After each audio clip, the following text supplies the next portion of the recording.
Dasar miskin. Kamu tidak akan pernah bisa beli rumah mewah seperti ini kan? Teriakan ibu mertuaku di depanku, di depan semua orang. Saat itu, di pesta rumah baru adik iparku, aku hanya bisa tersenyum. Dia tidak tahu, senyumanku adalah awal dari penyesalan seumur hidupnya. Karena, sebelum ceritanya dimulai, silahkan tulis di kolom komentar dari daerah mana saja teman-teman yang menonton cerita ini. Jangan lupa like dan subscribe agar channel ini bisa semakin berkembang dan bisa mempersembahkan cerita yang lebih menarik lagi. Perjalanan menuju rumah baru Amel terasa hening. Fikri, suamiku, menggenggam kemudi mobil sedan kami yang usianya sudah hampir 7 tahun. Mobil ini masih berfungsi baik, tapi Fikri tahu, di mata keluarganya, mobil ini adalah simbol kegagalan. Ia melirikku sekilas. Aku, Karina, hanya menatap jalanan sore yang ramai. Hijab berwarna krem yang kukenakan sudah kusetrika rapi pagi tadi, kupadukan dengan blus katun sederhana. Aku tahu Fikri sedang gugup. Setiap kali kami harus bertemu Ibu Nilam dan Amel dalam satu acara, Fikri selalu seperti ini. Karina, Fikri akhirnya bersuara. Nanti kalau ibu, yah, kamu tahu sendiri. Tolong sabar ya, jangan dimasukkan ke hati. Aku menoleh padanya dan tersenyum tipis. Senyuman yang selalu kuberikan. Tentu saja, Mas. Aku tidak apa-apa. Ini kan hari bahagianya Amel. Fikri menghela napas. Dia tahu aku akan berkata begitu, tapi dia juga tahu itu tidak akan menghentikan ibunya. Fikri adalah pria yang baik, pria yang mencintaiku apa adanya. Satu-satunya kelemahannya adalah dia seringkali tidak berdaya di hadapan Ibu Nilam, ibunya sendiri. Baginya, ibunya adalah segalanya, bahkan ketika ibunya salah. Kami memasuki gerbang komplek perumahan baru Amel. Sebuah klaster menengah ke atas yang sedang naik daun. Rumah-rumah berdesain minimalis modern berdiri berjejer rapi. Kami parkir di antara mobil-mobil yang jauh lebih baru dan lebih mahal dari mobil kami. Fikri mematikan mesin, tapi kami tidak langsung turun. Dia tampak mengumpulkan kekuatan. Mereka pasti akan pamer, desis Fikri. Biarkan saja. Wajar kok orang senang punya rumah baru. Jawabku, mencoba menenangkannya. Saat kami melangkah masuk ke halaman, musik terdengar samar. Puluhan pasang sandal dan sepatu mahal berjejer di teras. Amel, adik iparku, menyambut kami di pintu. Dia memakai gaun pesta yang berkilauan. Riasan wajahnya tebal.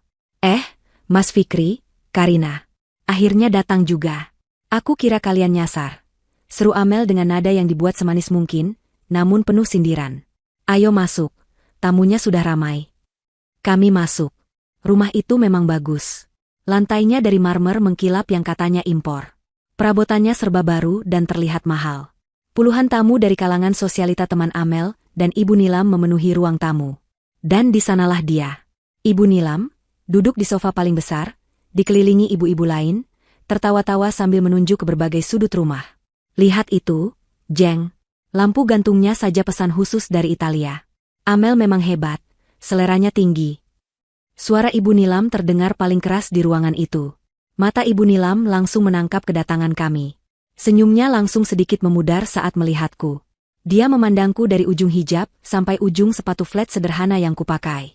Nah, ini dia Fikri dan istrinya, kata Ibu Nilam pada teman-temannya, nadanya sedikit datar. Kami menyalami Ibu Nilam. Selamat ya, Bu.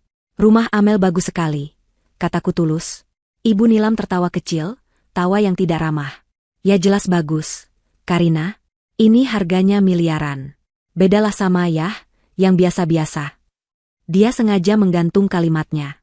Kalian kapan mau beli rumah? Masih betah di apartemen sewaan itu? Fikri, kamu ini kerja apa tidak sih? Masa kalah sama adikmu? Fikri langsung tegang. Masih nabung, Bu. Doakan saja. Nabung? Sampai kapan? Istrimu itu diajak kerja yang benar, jangan cuma main-main di depan laptop tidak jelas. Biar bisa bantu suami, semprot Ibu Nilam. Aku hanya tersenyum. Pekerjaan saya sudah cukup, Bu. Cukup?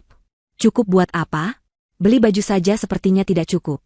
Cibir Amel yang tiba-tiba bergabung, sambil membawa nampan minuman sirup merah. Ini, minum dulu. Sirup impor nih. Kalian pasti belum pernah coba. Aku mengambil segelas, begitu pula Fikri. Suasana sudah sangat tidak nyaman. Tamu-tamu lain mulai melirik-lirik, berbisik-bisik. Mereka jelas menikmati drama keluarga gratis ini. Aku mencoba berjalan menjauh dari pusat perhatian, ingin mencari sudut yang tenang. Namun, nasib berkata lain. Saat aku berjalan melewati kerumunan, seorang tamu yang sedang tertawa lebar tidak sengaja menyenggol lenganku. Biur. Gelas di tanganku terlepas. Sirup merah kental itu tumpah, menyebar di lantai marmer putih gading yang dibanggakan Ibu Nilam. Musik seolah berhenti. Semua mata tertuju padaku. Wajah Ibu Nilam langsung memerah padam. Dia berdiri dengan cepat, menunjuk ke arahku. "Karina, apa yang kamu lakukan?" teriaknya. Aku segera berjongkok, mencoba membersihkan tumpahan itu dengan tisu seadanya. "Maaf, Bu. Saya tidak sengaja. Tadi ada yang menyenggol." "Tidak sengaja, tidak sengaja. Alasan saja. Kamu tahu tidak harga marmer ini berapa? Mahal. Gaji kamu setahun juga tidak akan cukup untuk menggantinya." Amel ikut menimpali. "Ya ampun, Kak Karina. Jorok banget sih. Itu nanti lengket semua. Susah hilangnya bekas sirup impor." Ibu Nilam tertawa. Tawa yang sangat keras dan menghina. Dia menatapku yang masih berjongkok di lantai, lalu menatap semua tamunya. "Lihat, semuanya. Ini yang terjadi kalau orang kampung masuk rumah mewah. Norak, dasar miskin. Kamu tidak akan pernah bisa beli rumah mewah seperti ini kan? Cuma bisa numpang lihat, terus merusaknya." Hinaan itu menusuk. Sangat tajam dan dilontarkan di depan puluhan orang. Fikri maju. "Ibu, cukup. Karina tidak sengaja." "Diam kamu, Fikri. Kamu terlalu membela istri tidak berguna ini," bentak Ibu Nilam. Aku berdiri perlahan. Aku menatap Ibu Nilam. Aku tidak menangis. Aku tidak marah. Aku hanya menatapnya dengan tenang, lalu aku tersenyum. Senyuman yang sama seperti saat aku menyapanya tadi. Senyuman tipis yang tidak bisa dibaca oleh siapapun. "Maafkan saya, Bu Nilam. Nanti saya panggilkan jasa pembersih profesional untuk marmer ini. Silakan dilanjutkan pestanya." "Selamat sekali lagi untuk Amel," kataku dengan suara jelas dan tenang. Aku berbalik, berjalan ke kamar mandi untuk membersihkan tanganku yang lengket. Ibu Nilam dan Amel terdiam. Mereka kaget. Mereka mengharapkan aku menangis, berteriak, atau kabur sambil malu. Mereka tidak mengharapkan senyuman tenang itu. Di dalam kamar mandi, aku mengunci pintu. Aku bersandar di dinding keramik yang dingin. Tanganku sedikit gemetar, bukan karena takut, tapi karena menahan emosi yang lain. Emosi yang bukan amarah. Aku meraih ponsel dari dalam tas selempang sederhanaku. Tidak ada gunanya kembali ke pesta itu. Aku mengirim pesan singkat ke Fikri. "Mas, aku tunggu di mobil." Kepalaku pusing. Saat itulah, sebuah notifikasi email masuk ke ponselku. Notifikasi prioritas tinggi. Subjeknya, akuisisi selesai, kawat dana tahap akhir. Aku membukanya. Sebuah pesan singkat dari bank kustodian di San Francisco. Transaksi selesai. Dana sebesar $5 juta, $5 juta Amerika Serikat, telah berhasil ditransfer ke rekening holding Anda. Aku menatap angka 0 di layar ponselku. $5 juta. Setara dengan 75 miliar rupiah. Itu hanya pembayaran tahap akhir. Aku mematikan layar ponsel. Aku menatap cermin. Memperbaiki letak hijabku yang sedikit miring. Aku tersenyum lagi, kali ini senyuman yang sesungguhnya. "Marmer mahal," gumamku pelan. Lucu sekali. Perjalanan pulang terasa 1000 kali lebih berat daripada perjalanan berangkat. Fikri mengemudi dalam diam yang penuh amarah. Rahangnya mengeras, dan dia beberapa kali memukul setir pelan, melampiaskan kekesalannya yang tertahan. Aku tahu dia marah, bukan padaku, tapi pada ibunya. Dan mungkin, sedikit marah pada dirinya sendiri karena tidak bisa berbuat lebih banyak. Keterlaluan. Ibu benar-benar keterlaluan. Fikri akhirnya membuka suara saat kami berhenti di lampu merah. Suaranya bergetar. Aku tidak habis pikir dia bisa bicara seperti itu padamu. Di depan semua orang. "Maafkan aku, Karina. Maafkan ibu." Aku mengulurkan tangan, menyentuh lengannya. "Mas, sudahlah. Tidak apa-apa. Aku sudah biasa." "Justru itu masalahnya," potong Fikri cepat. "Kamu sudah terlalu biasa diperlakukan seperti ini. Kamu istriku. Seharusnya aku bisa melindungimu. Kenapa kamu tadi diam saja? Kenapa kamu malah tersenyum? Harusnya kamu lawan, Kar." Aku menarik napasku perlahan. Bagaimana aku harus menjelaskannya pada Fikri? Bagaimana aku bisa memberitahunya bahwa pertarungan yang sedang kulakukan jauh lebih besar daripada sekadar adu mulut di pesta syukuran? Melawan tidak akan ada gunanya, Mas. Itu hanya akan membuat Ibu Nilam semakin senang. Dia ingin melihatku marah. Dia ingin melihatku lemah. Aku tidak akan memberinya kepuasan itu, jawabku lembut. Tapi harga dirimu. Harga diriku tidak ditentukan oleh marmer rumah Amel atau cibiran Ibu Nilam, kataku. Harga diriku ada di sini. Aku menunjuk ke kepalaku, lalu ke hatiku. Sudahlah, Mas. Kita sudah pulang. Jangan dibawa pusing lagi. Fikri menatapku, matanya penuh dengan rasa bersalah dan kekaguman yang campur aduk. Dia tidak mengerti aku. Dia mencintaiku, tapi dia tidak pernah benar-benar mengerti apa yang ada di dalam pikiranku. Baginya, aku adalah Karina, istri berhijabnya yang sederhana, yang bekerja sebagai desainer grafis lepas dari rumah. Pekerjaan yang menurut keluarganya, main-main di depan laptop tidak jelas. Kami tiba di apartemen kami. Sebuah apartemen 2 kamar yang kami sewa di gedung yang sudah cukup tua. Nyaman, bersih, tapi jauh dari kata mewah. Ini adalah pilihanku. Aku butuh tempat yang sederhana agar aku bisa fokus bekerja tanpa menarik perhatian. Fikri langsung merebahkan diri di sofa. Dia memijat pelipisnya. Aku capek. Capek hati. Mas mandi dulu, terus istirahat. Biar aku buatkan teh hangat, kataku. Setelah Fikri masuk ke kamar tidur, suasana apartemen menjadi sunyi. Hanya terdengar suara pendingin ruangan yang berdengung pelan. Jam di dinding menunjukkan pukul 9:30 malam. Bagiku, hari baru saja dimulai. Aku menyalakan ketel air. Sambil menunggu, aku duduk di meja kerjaku yang sederhana di sudut ruang tamu. Meja kayu biasa, tidak ada yang istimewa. Kecuali laptop yang ada di atasnya. Laptop itu terlihat biasa, tapi harganya lebih mahal dari mobil Fikri. Aku membukanya. Layar menyala, menampilkan desktop yang bersih. Tidak ada foto keluarga atau gambar pemandangan. Hanya latar belakang hitam polos. Aku memasang earphone peredam bising, menutup duniaku dari luar. Lalu aku membuka beberapa aplikasi. Layar pertamaku terbelah menjadi 6 jendela. Menampilkan aliran data mentah, analitik pengguna secara real-time, dan status server yang tersebar di 4 benua. Ini adalah jantung dari perusahaanku. Sebuah platform perangkat lunak software as a service yang bergerak di bidang keamanan data dan kecerdasan buatan. Aku membangunnya dari nol, dimulai dari kamar kosku 5 tahun lalu. Layar keduaku adalah aplikasi komunikasi terenkripsi. Puluhan pesan belum terbaca. Dari CTO-ku di Singapura, dari kepala tim pengembang di Bangalore, dan dari penasihat hukumku di New York. Aku membaca pesan dari tim Singapura. Karina, dana $5 miliar sudah masuk. Selamat. Akuisisi minoritas oleh Alpha Capital resmi selesai. Mereka ingin rapat dewan minggu depan. Aku tersenyum. Uang yang masuk tadi bukanlah hadiah atau gaji. Itu adalah pembayaran dari raksasa modal Ventura Silicon Valley yang baru saja membeli 15% saham perusahaanku. Sebuah transaksi yang menempatkan nilai valuasi perusahaanku sekarang di angka $33 juta. Fikri dan keluarganya mengira aku pengangguran terselubung. Padahal aku memimpin tim berisi 50 insinyur perangkat lunak terbaik di dunia. Ibu Nilam menghinaku karena menumpahkan sirup di marmer seharga puluhan juta. Padahal aku baru saja mengamankan dana yang cukup untuk membeli seluruh klaster perumahan Amel, tunai. Aku membuka sebuah panggilan video. 3 wajah muncul di layar. Tim investorku dari New York. Mereka semua memakai jas, padahal di sana masih pagi buta.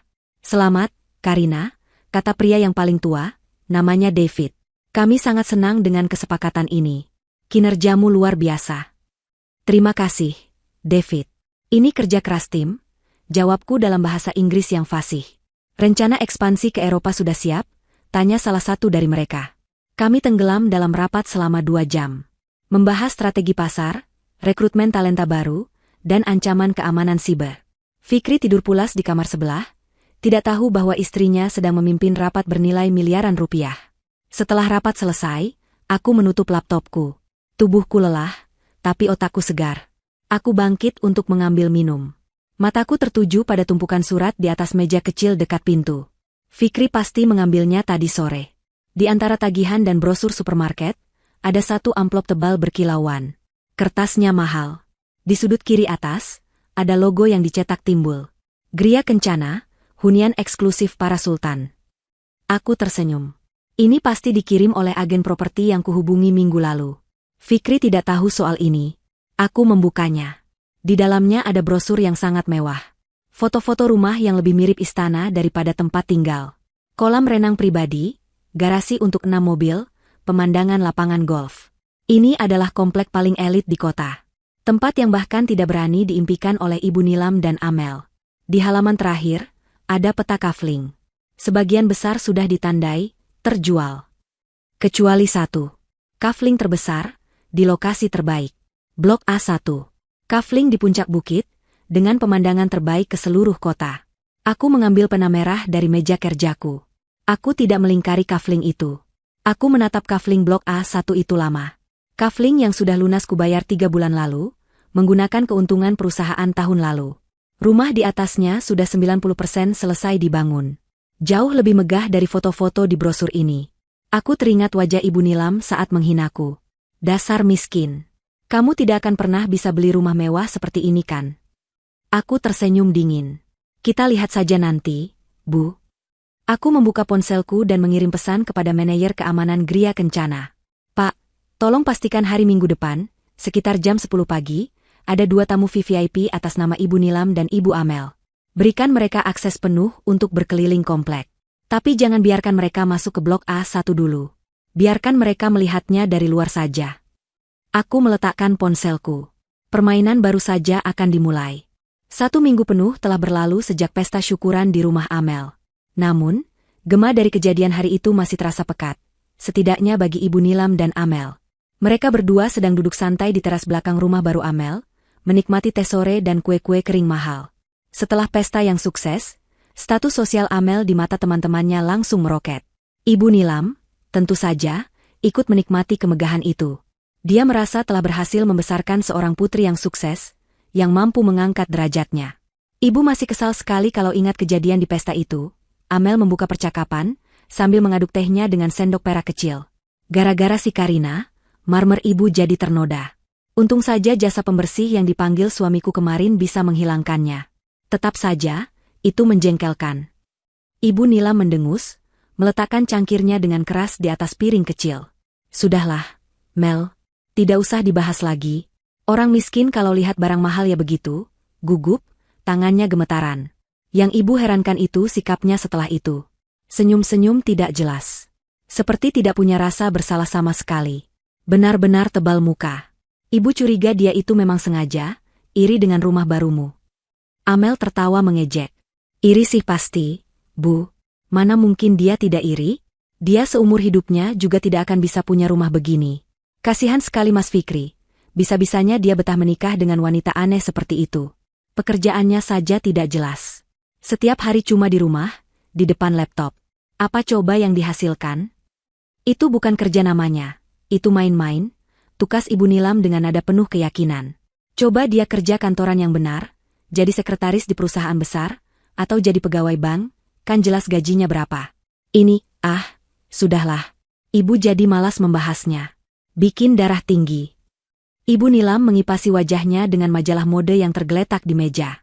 Matanya kemudian beralih, menatap ke kejauhan, ke arah perbukitan yang terlihat dari teras rumah Amel. Di sanalah, di tempat yang lebih tinggi, terletak sebuah kawasan yang menjadi buah bibir di kalangan atas kota itu. Mel, Ibu Nilam tiba-tiba mengubah topik. Suaranya terdengar lebih bersemangat. Kemarin di arisan, Ibu ketemu sama istrinya Pak Direktur perusahaan minyak itu. Dia cerita panjang lebar soal Gria Kencana. Kamu tahu kan? Mata Amel yang tadi sayu langsung berbinar. Tentu saja dia tahu.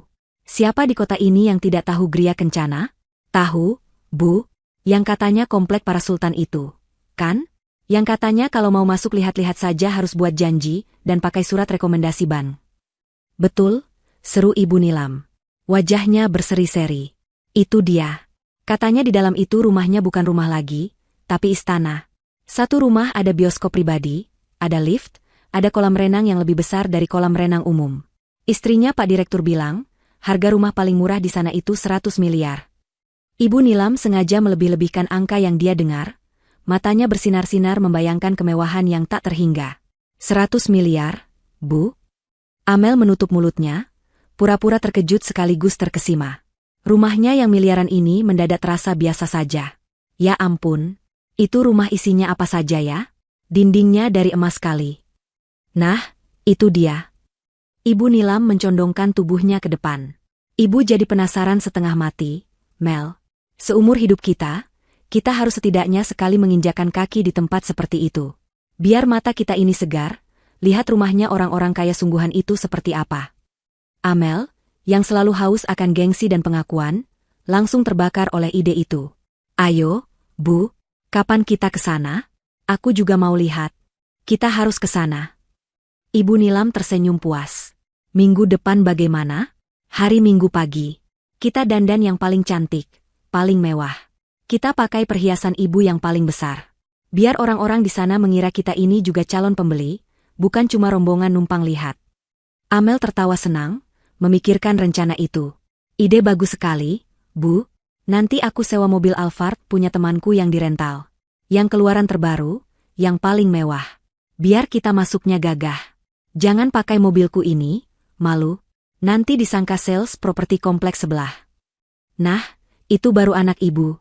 Cerdas, puji Ibu Nilam sambil menepuk-nepuk punggung tangan Amel. Kita siapkan baju terbaik kita. Kita jalan-jalan di sana. Kita foto-foto yang banyak di depan rumah-rumah paling megah. Nanti ibu upload di status WhatsApp, ibu kirim ke semua teman arisan ibu. Biar mereka tahu, kita ini juga berkelas, mainnya sudah di Gria Kencana. Amel menambahkan dengan nada sinis, dan biar si Karina itu juga lihat, Bu. Biar dia sadar, betapa berbedanya level kita sama dia. Hah? Dia mana mengerti soal level? Mel, cibir Ibu Nilam. Level dia paling tinggi ya di apartemen tua pengap itu. Dikasih lihat foto Gria Kencana juga paling dia kira itu foto istana di negeri dongeng. Mereka berdua tertawa terbahak-bahak, merasa sangat superior. Rencana itu sudah bulat. Hari Minggu pagi, mereka akan melaksanakan misi penaklukan gengsi mereka. Mereka akan berdandan secantik mungkin, menaiki mobil sewaan termewah, dan berkeliling di komplek impian, memuaskan mata mereka dengan kemewahan yang mereka dambakan. Mereka sama sekali tidak tahu bahwa kunjungan mereka, yang mereka anggap sebagai inisiatif brilian mereka sendiri, sebenarnya sudah diatur dan ditunggu-tunggu. Nanti, kata Amel sambil menyeruput sisa tehnya, kita tanya-tanya satpamnya, rumah siapa yang paling besar dan paling mewah di sana. Siapa tahu pemiliknya lagi tidak ada, kita bisa curi-curi foto di depan pagarnya. Bilang saja itu rumah teman kita. Ibu Nila mengangguk cepat, matanya berbinar licik. Pasti, kita harus dapat foto di depan rumah yang paling mewah. Harus. Sabtu pagi, sehari sebelum kunjungan Ibu Nilam dan Amel. Langit cerah, matahari bersinar terik. Namun, udara di perbukitan Gria Kencana terasa sejuk. Pemandangan dari gerbang utamanya saja sudah cukup untuk membuat siapapun yang tidak terbiasa merasa terintimidasi. Gerbang baja tempat setinggi 7 meter itu menjulang gagah. Diapit oleh pos keamanan megah yang diisi oleh penjaga-jaga berseragam rapi dan berwajah serius. Ini bukan komplek perumahan. Ini adalah sebuah benteng kemewahan. Sebuah mobil sedan sederhana berwarna abu-abu, mobil Fikri, berhenti di depan pos jaga. Fikri, yang duduk di kursi pengemudi, merasa gugup luar biasa. Dia sudah menelan ludah beberapa kali. Karina, yang duduk di sampingnya, tampak sangat tenang. Mas, santai saja. Buka kacanya, kata Karina lembut. Fikri menekan tombol, kaca jendela turun. Seorang satpam mendekat. Selamat pagi, Pak, Bu. Ada yang bisa saya bantu? Tanyanya sopan, namun matanya meneliti mobil mereka yang terlihat sangat kontras dengan lingkungan sekitar. Selamat pagi, Pak. Saya Karina. Pemilik blok A1, kata Karina dengan suara jelas. Satpam itu sedikit terkejut, melihat penampilan Karina yang sederhana dan mobil yang mereka kendarai. Dia segera mengecek tablet di tangannya. Ibu Karina? Mohon maaf, Bu. Boleh saya pindai sidik jarinya untuk verifikasi? Karina mengangguk, meletakkan ibu jarinya di alat pemindai portabel yang disodorkan satpam itu. Alat itu berbunyi bip pelan dan layar tablet si satpam berubah hijau. Terverifikasi. Ibu Karina. Maafkan atas ketidaknyamanannya, Bu. Prosedur. Wajah satpam itu langsung berubah 180 derajat. Dia berdiri tegap dan memberi hormat. Silakan masuk, Bu. Tim ibu sudah menunggu di lokasi. Gerbang raksasa itu berdesir terbuka tanpa suara. Fikri menjalankan mobilnya masuk, jantungnya berdebar kencang. Jalanan di dalam komplek lebih mulus dari lantai marmer Amel. Di kiri dan kanan, berdiri rumah-rumah yang ukurannya lebih mirip museum atau kantor kedutaan. Rumputnya terpotong sempurna. Tidak ada satupun daun kering di jalan. Fikri mengemudi perlahan, mengikuti papan penunjuk arah menuju blok A1. Dia tahu Karina memintanya ikut hari ini untuk melihat investasi yang dia sebutkan. Fikri mengira Karina membeli sebidang tanah kecil, atau mungkin apartemen studio baru untuk disewakan. Dia menabung dari hasil main-main laptopnya. Fikri mendukung saja, dia senang istrinya punya kesibukan. Tapi ini di luar segala bayangannya. Karina ini tempat apa? Tanya Fikri, suaranya tercekat.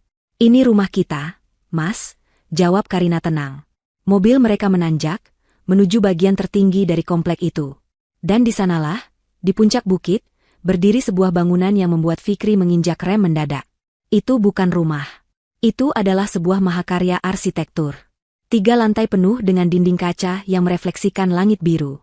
Desainnya sangat modern, tajam, namun elegan, menyatu dengan kontur bukit. Di depannya, sebuah taman yang sudah jadi dengan pohon-pohon besar yang rindang. Fikri ternganga. Mulutnya terbuka lebar. Mas, jalan lagi. Garasinya di sebelah sana, kata Karina. Fikri seperti robot, menuruti perintah. Dia mengarahkan mobilnya ke jalan masuk pribadi yang menuju garasi bawah tanah. Pintu garasi terbuka otomatis. Di dalamnya, Fikri melihat sebuah ruangan yang bisa menampung setidaknya 6 mobil. Dan di salah satu sudut, sudah terparkir sebuah mobil listrik mewah berwarna putih mutiara yang sangat futuristik. Mobil yang Fikri hanya pernah lihat di film-film fiksi ilmiah. Mereka turun dari mobil. Udara di dalam garasi sejuk. Fikri masih limbung. Karina membimbingnya menuju lift pribadi di dalam garasi. Ayo, Mas. Di atas sedang sibuk. Hari ini hari terakhir penataan. Pintu lift terbuka. Mereka masuk. Karina menekan tombol, lantai 2, ruang keluarga. Saat pintu lift terbuka di lantai 2, Fikri disuguhkan pemandangan yang membuatnya hampir pingsan. Sebuah ruangan yang sangat besar, tanpa sekat, dengan langit-langit setinggi 5 meter. Satu sisi dinding sepenuhnya terbuat dari kaca, memperlihatkan pemandangan seluruh kota di bawah sana. Dan di luar dinding kaca itu, sebuah infinity pool berwarna biru toska berkilauan di bawah sinar matahari.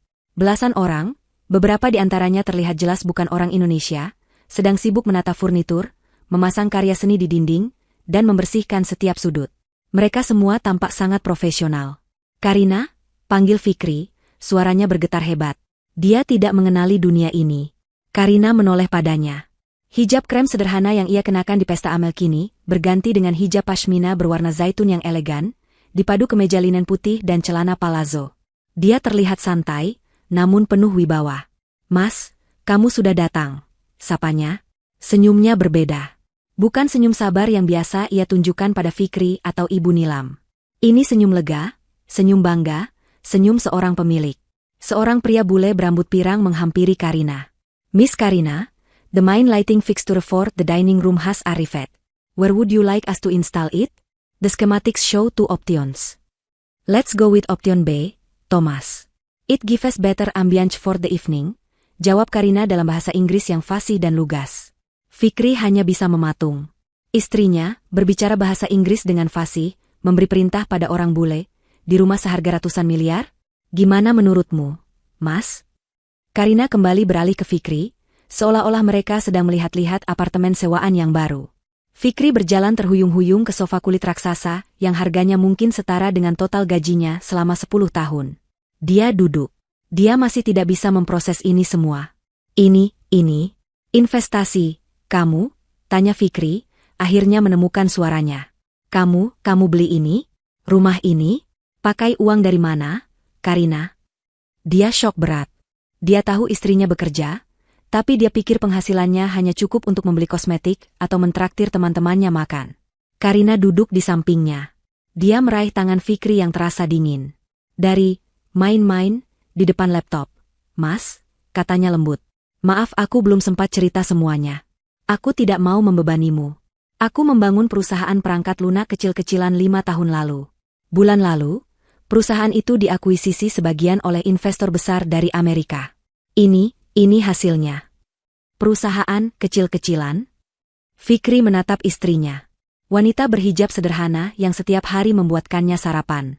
Wanita yang sama yang dihina-hina oleh ibunya sebagai miskin dan tidak berguna. Jadi, selama ini, Ibu Amel, mereka menghina kamu, padahal kamu. Fikri tidak sanggup melanjutkan kalimatnya. Rasa bersalah yang luar biasa menghantam dadanya. Dia merasa gagal sebagai suami. Dan aku tidak apa-apa, potong Karina cepat, suaranya menenangkan. Mas, dengar. Aku melakukan ini bukan untuk pamer ke mereka. Aku melakukan ini untuk kita. Untuk masa depan kita.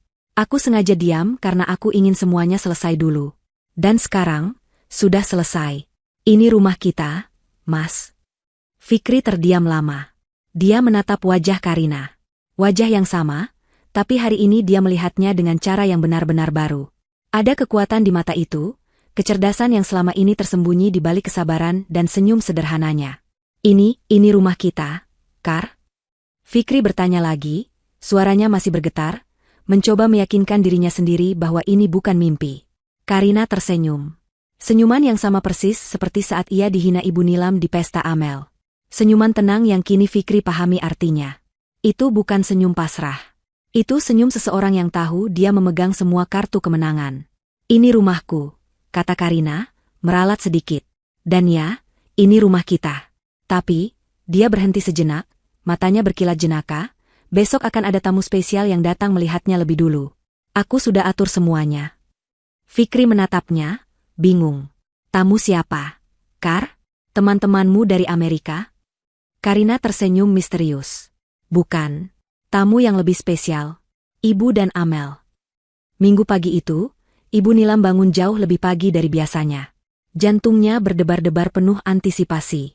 Hari ini adalah hari besar. Hari ini adalah hari pembuktian gengsi. Dia mandi lebih lama, memakai lulur impor yang dia simpan khusus untuk acara penting.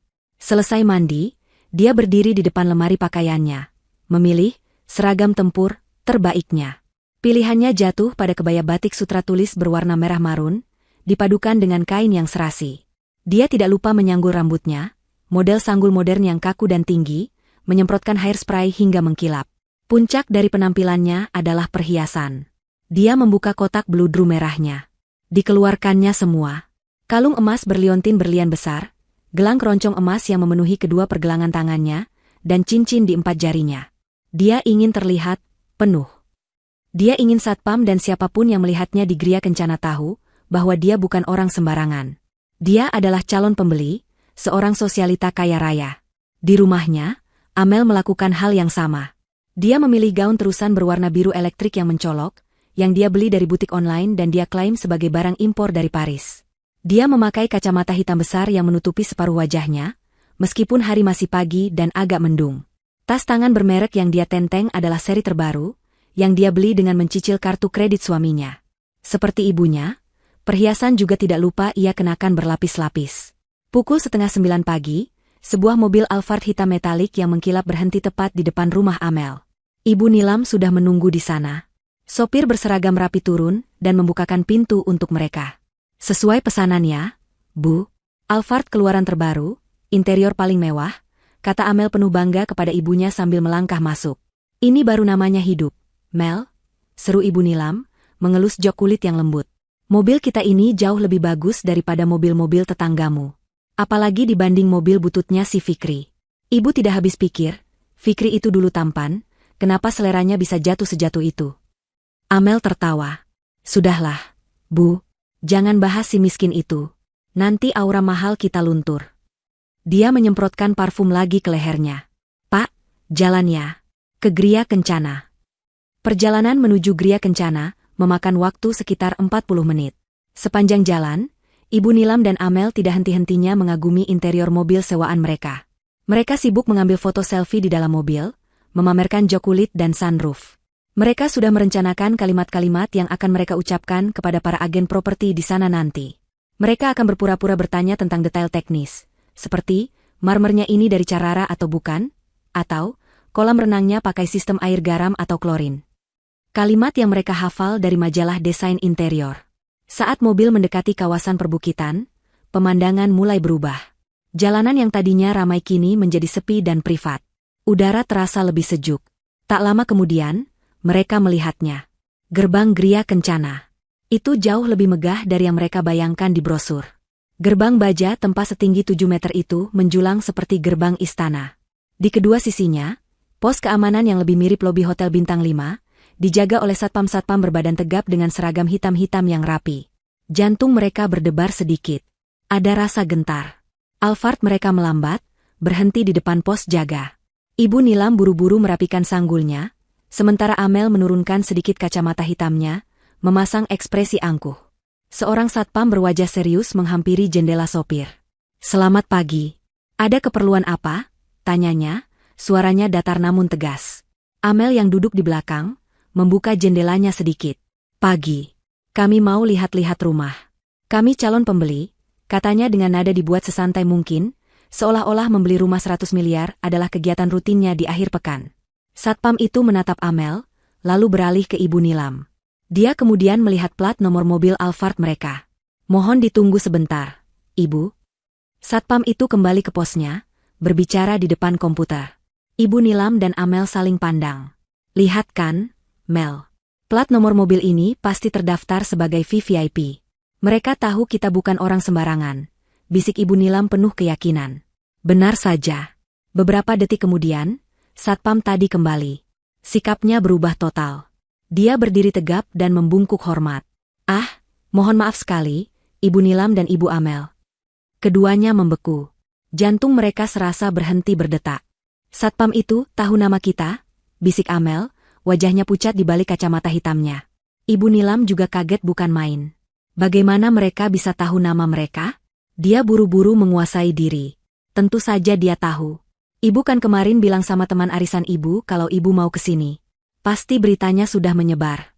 Mereka pasti sudah dengar reputasi ibu," katanya, langsung menyimpulkan dengan penuh percaya diri. "Ibu Nilam dan Ibu Amel, betul?" tanya satpam itu lagi, memastikan. Iya, betul," jawab Ibu Nilam, berusaha terdengar berwibawa.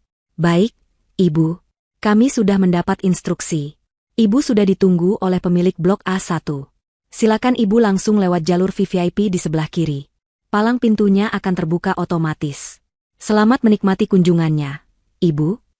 Satpam itu memberi hormat sekali lagi. Ibu Nilam dan Amel terdiam 1000 bahasa. Mereka saling pandang dengan mata terbelalak. "Pemilik blok A1? Blok A1 itu yang mana? Pemiliknya menunggu mereka?" "Siapa?"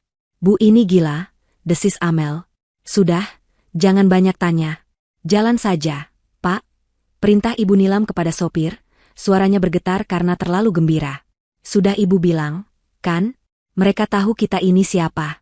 Pemilik rumah di sini pasti teman dari temannya Ibu. Dia pasti mau jual rumahnya ke kita. Ayo cepat jalan." Alphard itu bergerak perlahan menuju jalur VVIP.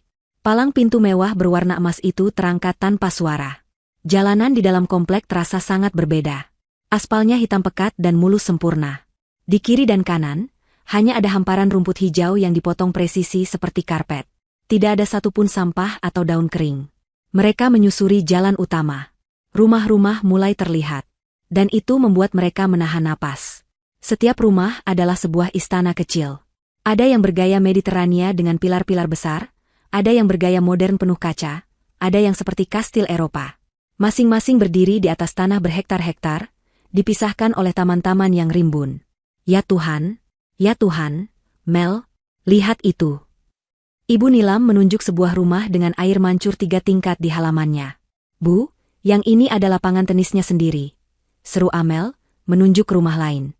Mereka merasa seperti masuk ke dalam majalah orang kaya. Rumah Amel yang kemarin mereka banggakan, kini terasa seperti rumah mainan.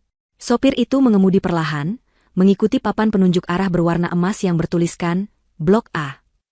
Jalanan semakin menanjak. Pemandangan semakin indah. Mereka bisa melihat seluruh kota terhampar di bawah mereka. Rumah-rumah di Blok A ternyata jauh lebih besar, jauh lebih megah daripada yang di blok-blok bawah. Ini pasti Blok A," desis Ibu Nilam. Matanya tak berkedip. "Lihat, Mel. Rumahnya punya danau sendiri." Amel sudah tidak bisa berkata-kata. Dia hanya sibuk merekam pemandangan dengan ponselnya, mulutnya sedikit terbuka. Akhirnya, mereka sampai di persimpangan terakhir. Jalanan di depan mereka adalah jalan buntu privat. Hanya ada satu papan penunjuk arah, terbuat dari batu marmer hitam dengan ukiran huruf berwarna perak. Blok A1. Jalan itu menanjak sedikit, lalu berbelok. Dan di ujung jalan itulah, Alphard sewaan mereka berhenti. Sopir itu tampak sama terkejutnya dengan mereka. Di depan mereka, pemandangan itu terhampar. Bukan lagi rumah. Itu adalah sebuah estate pribadi yang sangat luas. Mobil Alphard itu berhenti total. Mesinnya masih menyala, tapi sunyi. Ibu Nilam dan Amel hanya bisa mematung di kursi mereka, menatap lurus ke depan. Di depan mereka, menjulang sebuah pagar. Tapi kata, pagar, terasa tidak cukup untuk menggambarkannya. Itu adalah dinding baja tempa murni, dicat hitam pekat, tingginya setidaknya 5 meter. Desainnya bukan ukiran keriting norak yang biasa mereka lihat, melainkan pola geometris modern yang tegas, kuat, dan sangat elegan. Pagar itu membentang begitu panjang ke kiri dan ke kanan, menutupi seluruh area di puncak bukit itu. Di baliknya, mereka hanya bisa melihat samar-samar puncak atap sebuah bangunan yang luar biasa besar dan jajaran pohon-pohon palem yang tinggi. Ini adalah Blok A1. Rumah terindah, terbesar, dan termahal di seluruh Gria Kencana. Bu? Amel berbisik, suaranya serak. Ini rumah? Ibu Nilam tidak menjawab. Dia mendorong pintu mobil dan melangkah keluar. Kakinya yang memakai sepatu hak tinggi terasa sedikit goyah saat menginjak aspal yang sempurna. Amel ikut turun. Mereka berdiri berdampingan, mendongak menatap kemegahan di depan mereka. Rumah Amel, bahkan pos satpam di gerbang depan Gria Kencana, semuanya lenyap dari ingatan mereka. Hanya ada ini, ya Tuhan, seru Ibu Nilam, suaranya tertahan di tenggorokan. Dia berjalan mendekati pagar itu, menyentuhnya dengan ujung jarinya. Besinya terasa dingin dan kokoh. Ini dia, Mel, ini rumah impian ibu, ini baru namanya rumah. Surga dunia. Amel mengeluarkan ponselnya. Tangannya gemetar. Bu, ini gila. Ini lebih besar dari mal di pusat kota. Siapa yang punya ini? Menteri? Raja minyak? Pasti konglomerat 7 turunan. Jawab Ibu Nilam, matanya berbinar-binar liar. Dan dia menunggu kita. Dia tahu kita mau datang. Dia pasti mau menawarkan rumah ini ke kita, Mel. Keyakinan Ibu Nilam yang tidak berdasar itu langsung menular ke Amel. Tentu saja. Kenapa lagi satpam tahu nama mereka? Kenapa lagi mereka diantar ke rumah termahal ini? Ayo, Bu, kita harus foto di depannya. Harus, seru Amel. Rasa rendah dirinya langsung berubah menjadi kesombongan yang meluap-luap. Mereka berdua langsung sibuk. Mereka berdiri di depan gerbang hitam raksasa itu, mengambil berbagai pose. Amel mengambil selfie dengan latar belakang gerbang itu. Ibu Nilam meminta Amel memotretnya. Agak dari bawah, Mel. Biar kelihatan ibu tinggi dan pagarnya makin megah. Perintah Ibu Nilam. Klik. Amel mengambil foto. Bagus, Bu. Kelihatan kayak pemiliknya. Lagi. Sekarang ibu pura-pura pegang gagang pintunya. Ah, tidak ada gagangnya. Ya sudah, ibu pegang besinya saja. Pura-pura kayak mau buka, kata Ibu Nilam lagi. Mereka tertawa-tawa, merasa sangat bangga. Mereka sudah membayangkan foto-foto ini akan diunggah di status WhatsApp dan Instagram. Mereka sudah merangkai kata-katanya. Lagi survei rumah baru di Gria Kencana. Doakan ya. Atau mungkin, akhirnya, nemu juga rumah yang sesuai selera. Kirim satu fotonya ke ibu, Mel. Sekarang juga. Ibu mau langsung pasang di status. Biar teman-teman arisan ibu jantungan semua, kata Ibu Nilam sambil terkikik. Amel sibuk mengedit foto, menambahkan filter agar terlihat lebih dramatis. Sabar, Bu. Ini aku cerahin sedikit. Nah, sudah. Coba ibu lihat. Ibu Nilam mendekati Amel. Keduanya berkerumun melihat layar ponsel, mengagumi foto mereka sendiri. Mereka terlihat sangat kecil dan norak di depan gerbang yang begitu agung, tapi mereka tidak menyadarinya. Mereka merasa telah mencapai puncak dunia. Sempurna, kata Ibu Nilam. Coba kita foto berdua sekarang. Pakai timer saja. Amel sedang mengatur timer di ponselnya, menyandarkannya di kap mesin mobil Alphard. Ibu Nilam merapikan sanggulnya sekali lagi. Mereka berdua bersiap mengambil pose terbaik. Saat itulah, mereka mendengarnya. Bukan suara keras. Hanya sebuah suara klik pelan, seperti suara relay listrik yang menyambung. Diikuti oleh dengungan rendah yang nyaris tak terdengar. Suara apa itu, Mel? Tanya Ibu Nilam, membatalkan posenya. Tidak tahu, Bu. Mungkin suara mesin mobil, jawab Amel, masih fokus ke ponselnya. Bukan. Dengarkan. Dengungan itu semakin jelas. Dan tiba-tiba, kedua wanita itu membeku. Gerbang hitam raksasa di depan mereka, gerbang baja kokoh setinggi 5 meter itu, bergerak. Gerbang itu tidak terbuka ke dalam atau keluar. Gerbang itu bergeser ke samping. Perlahan, tanpa suara berderit sedikitpun, hanya dengungan motor listrik yang halus. Gerbang itu mulai terbuka. Wajah Ibu Nilam dan Amel langsung pucat pasi. Mel. Bisik Ibu Nilam, matanya terbelalak ngeri. Bu, pemiliknya keluar, desis Amel panik. Darah serasa surut dari wajah mereka. Kesombongan mereka lenyap dalam sepersekian detik. Yang ada hanya rasa malu dan takut yang luar biasa. Takut ketahuan. Takut dimaki-maki karena berfoto seperti orang udik di depan pagar rumah orang. Cepat, Mel, masuk mobil, teriak Ibu Nilam tertahan. Ponselku, Bu. Amel berlari mengambil ponselnya yang masih bersandar di kap mesin. Ayo cepat. Nanti dia lihat kita. Malu-maluin. Ibu Nilam buru-buru menarik-narik kebaya sutranya, berlari kecil dengan sepatu hak tingginya menuju pintu mobil. Amel menyusul di belakangnya, nyaris tersandung gaunnya sendiri. Mereka panik, berebutan membuka pintu Alphard, berusaha menyembunyikan diri secepat mungkin. Mereka terlihat seperti dua pencuri yang tertangkap basah. Gerbang itu terus terbuka. Semakin lebar, dan semakin lebar. Menampakkan jalan masuk privat berlapis marmer yang sangat luas di baliknya. Di tengah kepanikan mereka, saat Amel sudah berhasil masuk dan Ibu Nilam baru saja mengangkat sebelah kakinya ke dalam mobil, mereka berdua terdiam. Mereka berhenti bergerak. Mereka menyadari sesuatu. Tidak ada suara mobil yang mendekat dari dalam. Tidak ada klakson. Tidak ada sirine pengawal. Yang ada hanya sunyi. Gerbang itu kini sudah terbuka sepenuhnya. Jalan masuk yang megah itu terlihat jelas. Jauh di ujung sana, di bawah portico yang ditopang pilar-pilar raksasa, pintu utama rumah yang lebih mirip lobi hotel itu masih tertutup rapat. Tidak ada siapa-siapa. Ibu Nilam menurunkan kakinya kembali ke aspal. Amel, dari dalam mobil, menatap ke depan dengan bingung. Kok tidak ada orang, Bu? Tanya Amel. Ibu Nilam juga bingung. Dia menelan ludah. Mungkin dia membukakan gerbangnya untuk kita. Membukakan gerbang? Pakai remote dari dalam? Terus dia tidak keluar menyambut kita. Mereka terdiam, ketakutan mereka berganti menjadi kebingungan. Mereka menatap gerbang yang terbuka lebar itu. Sebuah undangan bisu. Satu kaki Ibu Nilam tertahan di udara, bersiap masuk ke dalam mobil Alphard sewaan. Amel sudah setengah bersembunyi di dalam, menunduk, berharap tidak terlihat. Sopir menatap bingung dari spion, tangannya sudah dituas transmisi, siap untuk mundur kapan saja. Gerbang hitam raksasa itu kini terbuka penuh. Jalan masuk pribadi berlapis batu marmer yang lebar terhampar di depan mereka, menanjak landai menuju sebuah bangunan yang sinarnya menyilaukan mata. Sun. Tidak ada mobil yang keluar. Tidak ada suara langkah kaki. Tidak ada anjing penjaga yang menggonggong. Hanya ada suara dengungan motor listrik gerbang yang kini berhenti, dan suara gemerisik daun-daun taman yang tertiup angin bukit. Bu, kok sepi? Amel memberanikan diri berbisik dari dalam mobil. Ibu Nilam menurunkan kakinya kembali ke aspal. Wajahnya yang tadi pucat pasi karena panik, kini perlahan-lahan berubah menjadi bingung. Dia menelan ludah. Kepanikan berganti dengan sejuta pertanyaan. Pak sopir, tunggu dulu, jangan mundur, kata Ibu Nilam. Dia berjalan beberapa langkah ke depan, seperti tentara yang mengintai medan perang. Dia melongok ke dalam. Jalan masuk itu kosong. Jauh di ujung sana, pintu utama rumah itu masih tertutup rapat.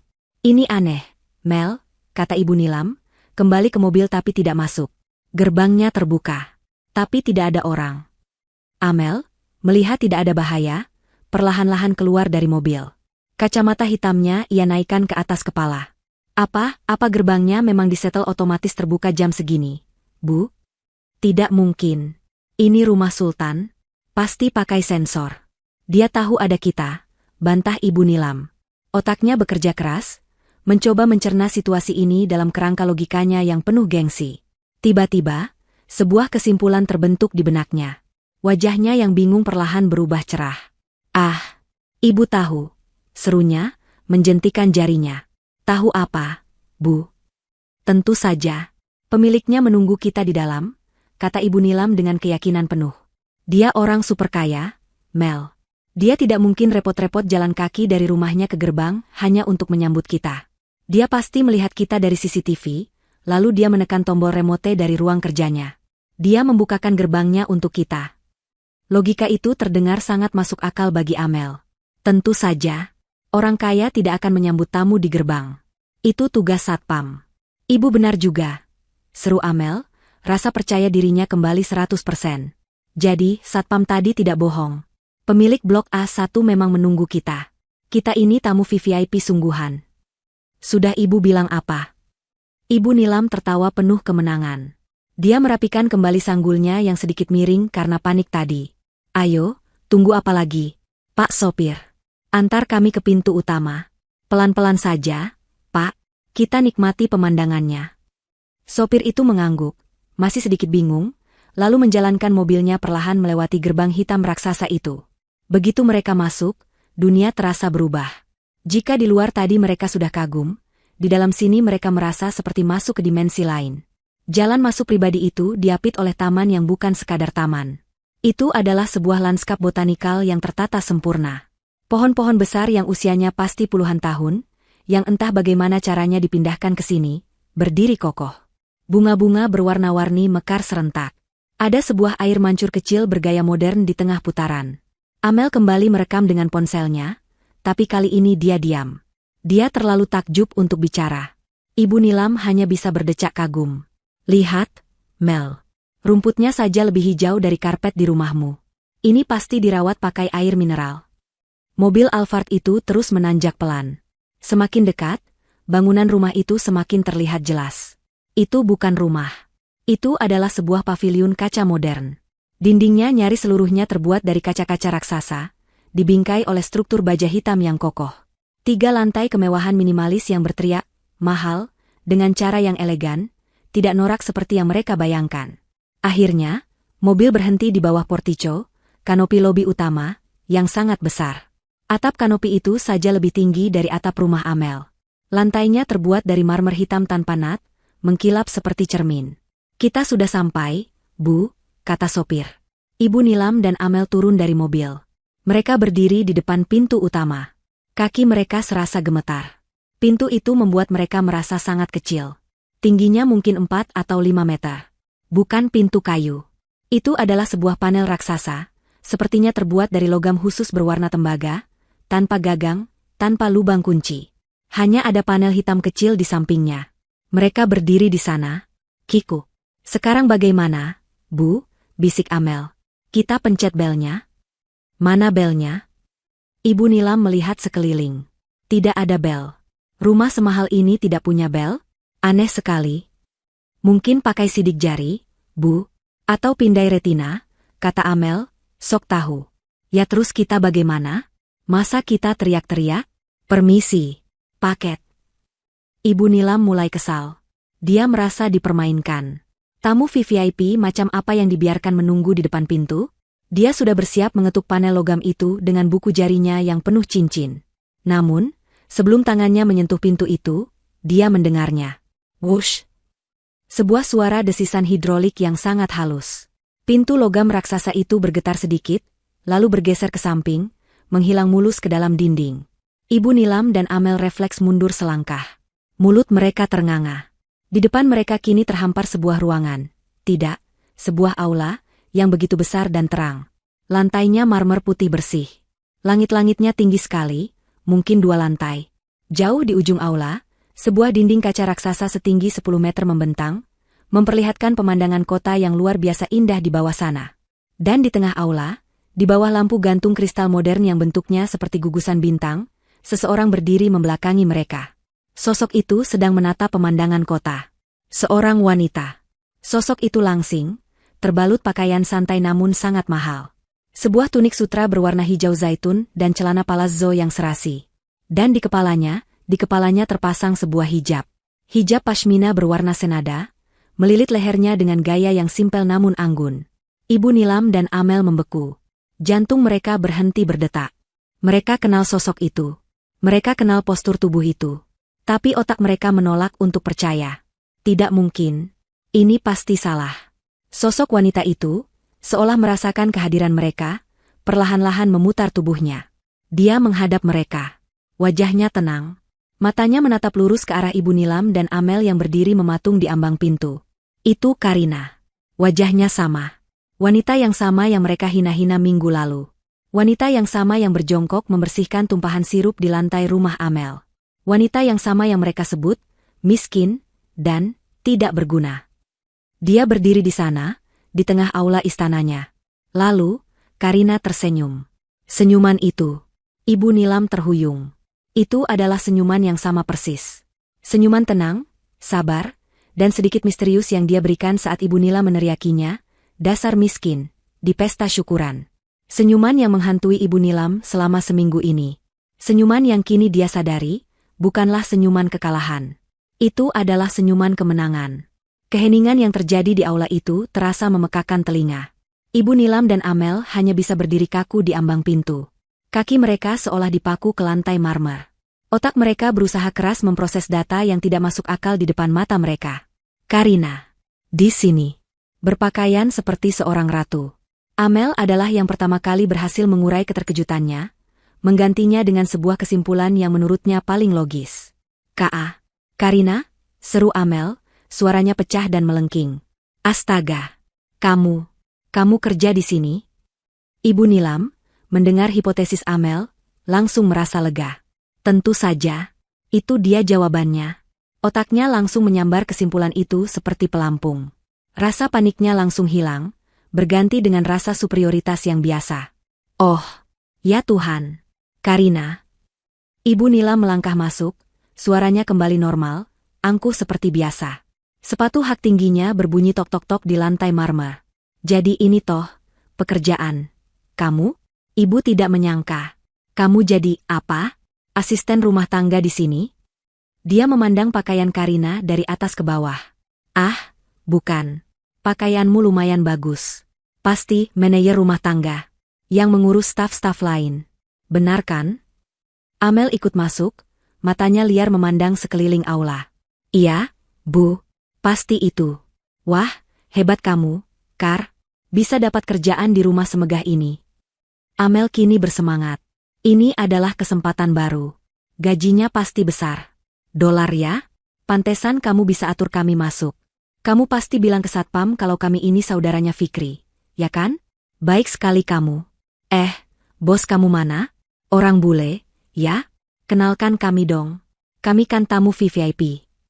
Mereka berdua kini sudah berdiri di depan Karina, berbicara cepat, tidak memberikan jeda. Mereka sudah menciptakan narasi mereka sendiri. Karina adalah seorang pelayan senior yang beruntung.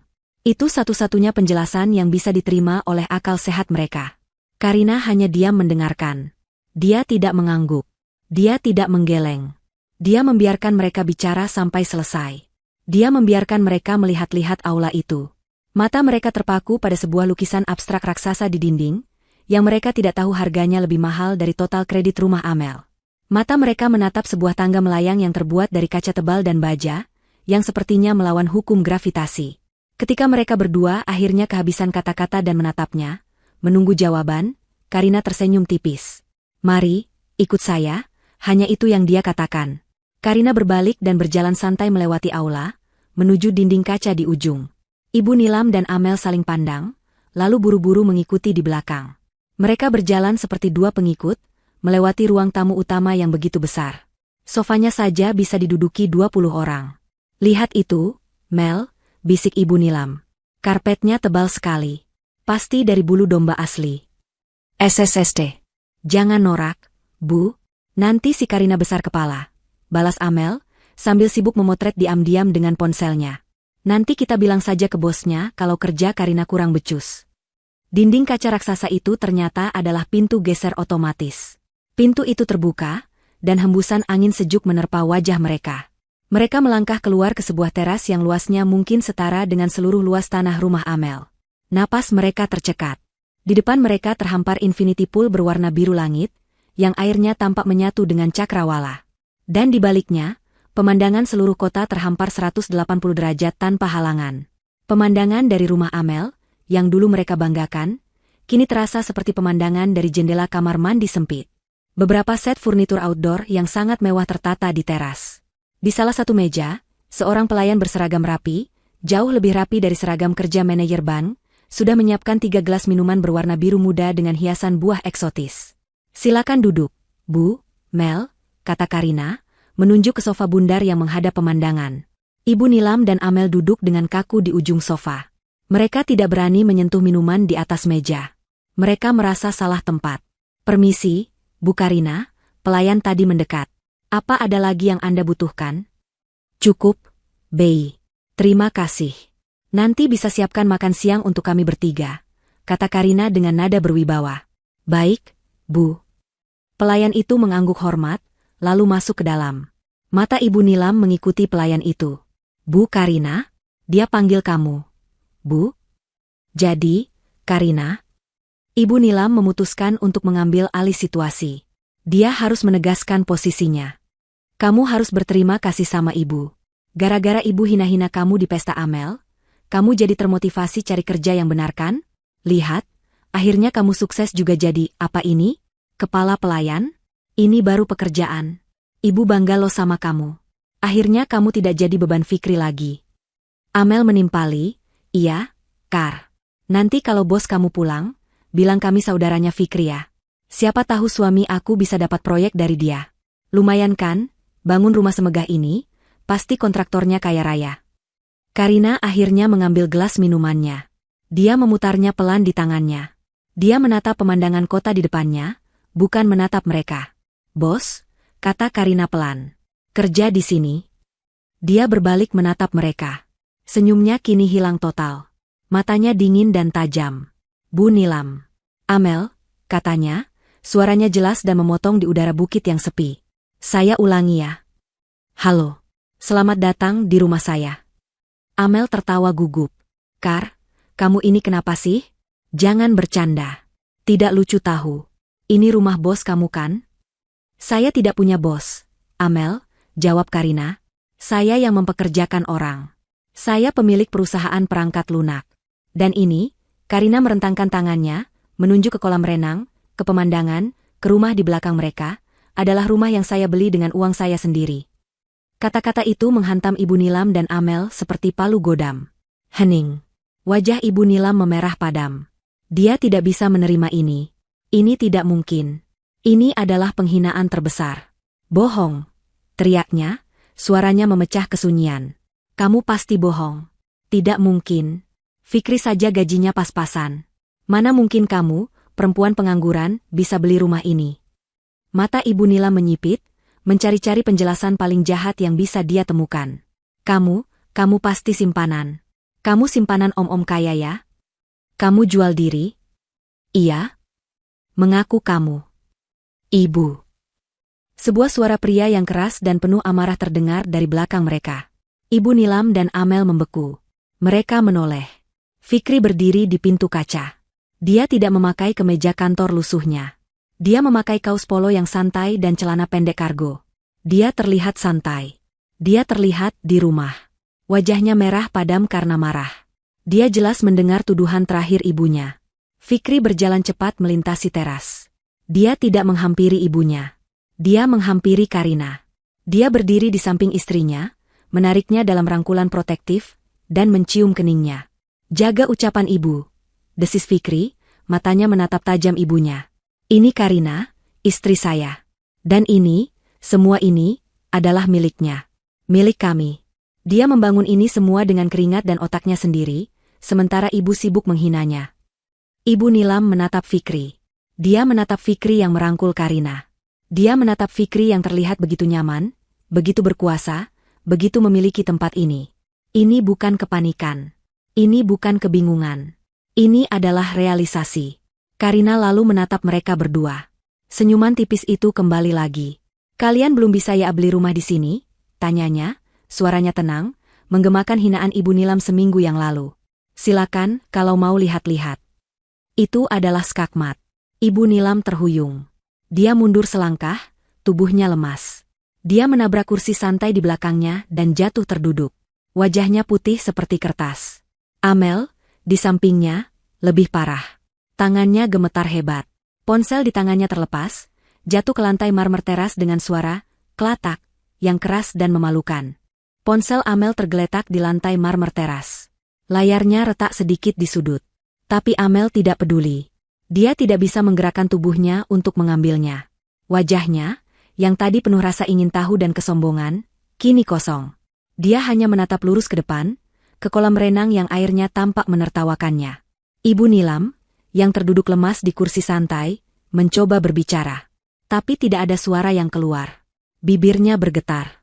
Hinaan terbesarnya, simpanan, telah dijawab dengan fakta yang lebih menghancurkan. Tuduhannya yang paling jahat telah dibantah, bukan oleh Karina, tapi oleh putranya sendiri. Fikri masih berdiri protektif di samping Karina. Amarah di wajahnya belum surut.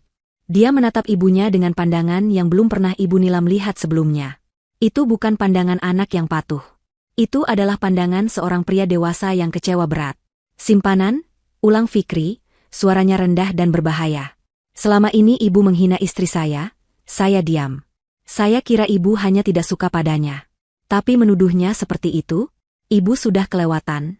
Ibu harus minta maaf. Minta maaf.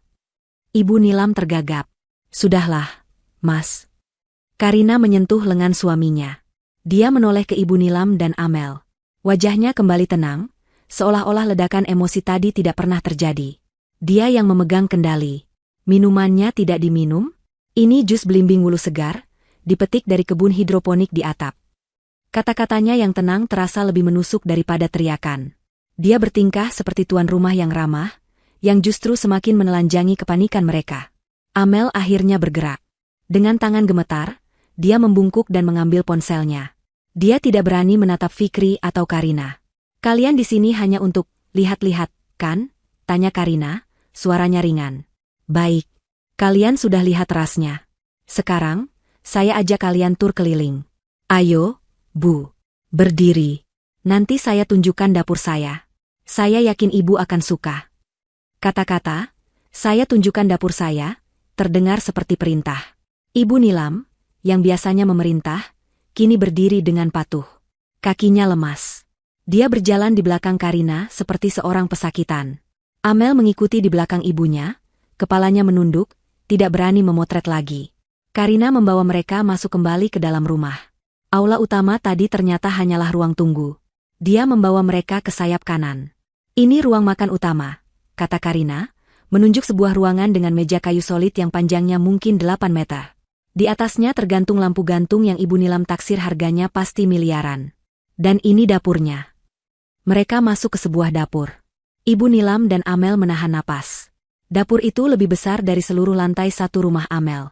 Perabotannya serba stainless steel profesional, seperti di restoran bintang 5. Ada sebuah pulau dapur di tengah yang terbuat dari satu lempengan batu kuarsa utuh berwarna hitam pekat. Saya dengar ibu dan Amel suka sekali dengan marmer impor, kata Karina pelan. Batu kuarsa ini didatangkan khusus dari Brasil. Harganya? Yah, Karina tersenyum tipis. Harganya mungkin cukup untuk membeli 2 rumah seperti rumah Amel. Amel tersentak. Wajahnya memucat. Karina melanjutkan, oh, dan ini, lemari pendinginnya. Bukan kulkas biasa. Ini walk-in chiller. Seperti di supermarket. Dia membuka sebuah pintu dan hawa dingin menyembur keluar. Di dalamnya, rak-rak penuh dengan bahan makanan segar, sayuran impor, daging-daging premium, dan puluhan jenis keju. Ibu Nilam bersandar di dinding. Dia merasa mual. Kemewahan ini terlalu berlebihan untuk otaknya cerna. Ayo, kita lanjut, kata Karina. Mas Fikri, tolong temani mereka. Aku mau tunjukkan bagian favoritku. Fikri mengangguk, masih dengan wajah serius. Dia berjalan di samping Karina, tangannya tidak pernah lepas dari pinggang istrinya. Dia kini adalah benteng pelindung Karina. Karina membawa mereka ke lift kaca di sudut ruangan. Rumah ini ada 4 lantai. Kita ke basement dulu. Pintu lift terbuka. Dan rahang Amel kembali jatuh. Mereka tidak berada di basement yang gelap dan pengap. Mereka berada di sebuah garasi yang lebih mirip showroom mobil mewah. Lantainya dilapisi keramik hitam mengkilap. Dindingnya penuh dengan lemari perkakas yang rapi. Dan mobil-mobilnya. Ini, kata Karina, menunjuk mobil listrik putih futuristik yang mereka lihat sebelumnya. Mobil harian saya. Hadiah dari investor saya di California. Kemudian dia menunjuk sebuah mobil sport chopper berwarna merah menyala yang bahkan Amel tidak tahu mereknya saking mahalnya. Yang ini, ini hanya mainan. Di sudut paling ujung, terparkir mobil sedan abu-abu milik Fikri. Mobil yang selalu dihina Ibu Nilam. Mobil itu terlihat sangat kerdil dan usang di antara dua mobil mewah lainnya. Tapi saya paling suka mobil yang itu, kata Karina, menunjuk mobil Fikri. Mobil itu yang menemani saya dari nol. Yang mengantar saya bertemu investor pertama kali saat saya belum punya apa-apa. Fikri menatap istrinya dengan pandangan penuh cinta. Ibu Nilam menatap mobil Fikri. Dia teringat hinaannya. Mobil butut. Masa kalah sama adikmu? Setiap kata kini kembali menusuk jantungnya sendiri. Kalian sudah lihat garasinya, kata Karina, memecah keheningan. Sekarang, saya tunjukkan pekerjaan saya. Mereka kembali naik lift. Kali ini ke lantai 3. Lantai teratas. Pintu lift terbuka. Dan mereka tidak masuk ke kamar tidur. Mereka masuk ke sebuah kantor. Tapi ini bukan kantor. Ini adalah sebuah pusat komando. Seluruh ruangan itu dikelilingi kaca, memberikan pemandangan 360 derajat ke seluruh kota. Di tengah ruangan, ada meja kerja besar yang menghadap pemandangan. Tapi yang paling mencengangkan adalah dinding di belakang meja itu. Dinding itu dipenuhi oleh monitor-monitor raksasa. Menampilkan data, grafik, kode-kode rumit, dan peta dunia dengan titik-titik yang menyala. Ini. Amel berbisik ngeri. Ini tempat apa, Kar? Ini tempat saya, main-main, jawab Karina. Dia berjalan ke meja kerjanya dan duduk di kursi kulit yang ergonomis. Dia menyentuh sebuah layar, dan monitor di dinding berubah. Ibu Nilam, Amel. Kalian selalu bertanya apa pekerjaan saya. Dia menunjuk ke layar. Saya membuat ini. Perangkat lunak keamanan data berbasis kecerdasan buatan. Setiap titik yang menyala di peta itu adalah klien yang menggunakan sistem saya. Bank di Swiss, perusahaan telekomunikasi di Jepang, bahkan beberapa departemen pemerintahan di Eropa. Ibu Nilam dan Amel tidak mengerti satu kata pun. Tapi mereka mengerti satu hal. Benda di depan mereka ini adalah sesuatu yang sangat besar. Jauh lebih besar dari sekadar rumah atau mobil. Kalian kira saya pengangguran, lanjut Karina, suaranya tenang namun mematikan. Sementara kalian sibuk arisan dan memamerkan tas baru, saya membangun ini. Diam-diam. Dari apartemen sewaan kita yang kalian hina itu. Dia memutar kursinya menghadap mereka. Fikri berdiri di sampingnya, meletakkan tangan di bahu istrinya.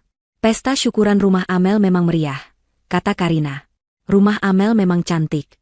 Saya akui itu. Dia berhenti sejenak, menatap mereka satu persatu. Tapi maaf, katanya, dengan senyuman paling manis namun paling mematikan yang pernah mereka lihat. Saya lebih suka desain yang seperti ini. Lebih personal. Itu adalah kalimat terakhir. Tidak ada lagi yang perlu dikatakan. Tur itu selesai. Ibu Nilam tidak bisa lagi menahannya. Dia terisak. Bukan tangisan keras, tapi tangisan pelan yang penuh penyesalan. Dia menangis bukan karena sedih, tapi karena malu. Malu yang teramat sangat. Amel hanya menatap lantai. Wajahnya merah padam. Dia ingin menghilang dari muka bumi. Saya rasa kami harus pulang, bisik Amel, suaranya parau. Tentu, kata Karina. Bei, tolong antar Ibu Nilam dan Ibu Amel ke mobil mereka. Pelayan yang tadi menyuguhkan minuman datang. Ibu Nilam dan Amel berjalan keluar dari ruang komando itu, melewati aula megah, melintasi lobi utama. Mereka tidak berani menoleh ke kiri atau ke kanan. Mereka tidak berani menatap Fikri yang berdiri diam di pintu, menatap mereka dengan dingin. Mereka masuk ke dalam mobil Alphard sewaan mereka. Pintu ditutup. Rasanya seperti masuk ke dalam kotak kardus. Perjalanan pulang dari Gria Kencana adalah perjalanan terpanjang dan paling sunyi dalam hidup Ibu Nilam dan Amel. Sopir yang tadi pagi mereka ajak bicara dengan angkuh, kini hanya fokus menyetir, sesekali melirik dari spion, merasakan aura gelap di kursi penumpang. Ibu Nilam bersandar di jendela, air matanya sudah kering. Yang tersisa hanyalah tatapan kosong. Dia menatap pemandangan kota yang berlalu. Setiap rumah yang dia lihat, setiap ruko, setiap mobil, semuanya terasa mengejeknya. Kebaya sutra yang dia kenakan terasa seperti baju pinjaman yang gatal. Perhiasan emas di tangannya terasa berat seperti borgol. Amel duduk kaku di sampingnya. Dia tidak menangis. Dia gemetar. Dia memegang ponselnya yang retak. Dia membuka galeri foto. Foto-foto selfie di depan gerbang hitam raksasa tadi pagi masih ada. Wajah mereka yang tersenyum sombong di foto itu terlihat begitu bodoh. Begitu menyedihkan. Dengan jari gemetar, Amel menekan tombol, hapus semua. Jangan pernah ceritakan ini pada siapapun, Mel, desis Ibu Nilam, akhirnya bersuara. Suaranya serak. Jangan bilang ke suamimu.